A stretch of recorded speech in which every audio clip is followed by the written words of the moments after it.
দর্শক, এখন আমার পিছনে দেখতে পাচ্ছেন বুড়ি তিস্তা নদী, 7জন সাইফুল, জলঢাকা নীলফামারী। তো আমার পিছনে একটা বড় নদী প্রবাহিত হতে দেখতেছেন। মোটামুটি পানি নেই, কিন্তু এটা বর্ষা মৌসুমে অনেক পানি হয়।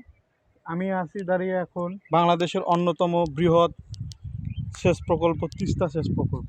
তো এখানে তো দেখতে পাচ্ছেন একটা নদী প্রবাহিত আছে। তো নদী প্রবাহিত হচ্ছে, এটা একটা স্বাভাবিক বিষয়, একটা ব্রিজও দেখতে পাচ্ছেন। তো অস্বাভাবিক বিষয় হচ্ছে এখানে আর একটা নদী দেখতে পাচ্ছেন আমার সামনে আরও একটা নদী। নদীটা আপনাকে আমি কাছ থেকে দেখাচ্ছি, যে এই নদীটা দেখতে পাচ্ছেন। এই নদীটা কিন্তু মাঝে আবার ফির আর একটা নদী প্রবাহিত। এই প্রবাহটা হচ্ছে, এখানে একটা নদী দেখতে পাচ্ছেন, এটা হচ্ছে শুষ্ক মৌসুমে যখন ধান রোপণ করা হয় তখন কিন্তু এটা দিয়ে পানি প্রবাহিত হয়। তো পানিটা প্রবাহিত হয় ওই যে সাইডে আপনারা দেখতে পাচ্ছেন, এখান থেকে অনেক দূরে।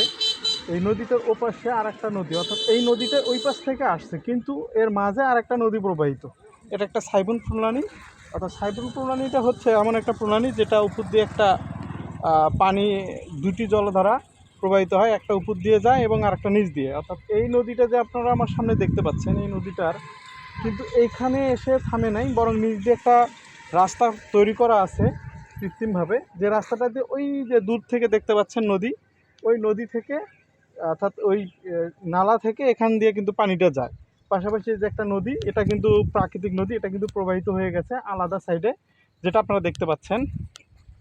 এই যে আমার সামনে যে একটা নদী দেখতে পাচ্ছেন, এই নদীটা কিন্তু এই সাইড দিয়ে প্রবাহিত হয়। অনেক বিষয়টা ইন্টারেস্টিং না?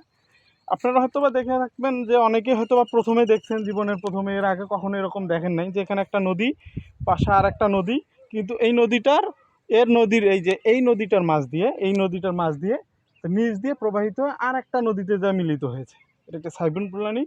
আপনারা যদি আসতে চান দেখতে পারবেন প্রকৃতির মধ্যে মানুষের মিলবন্ধন কিভাবে করতে হয়।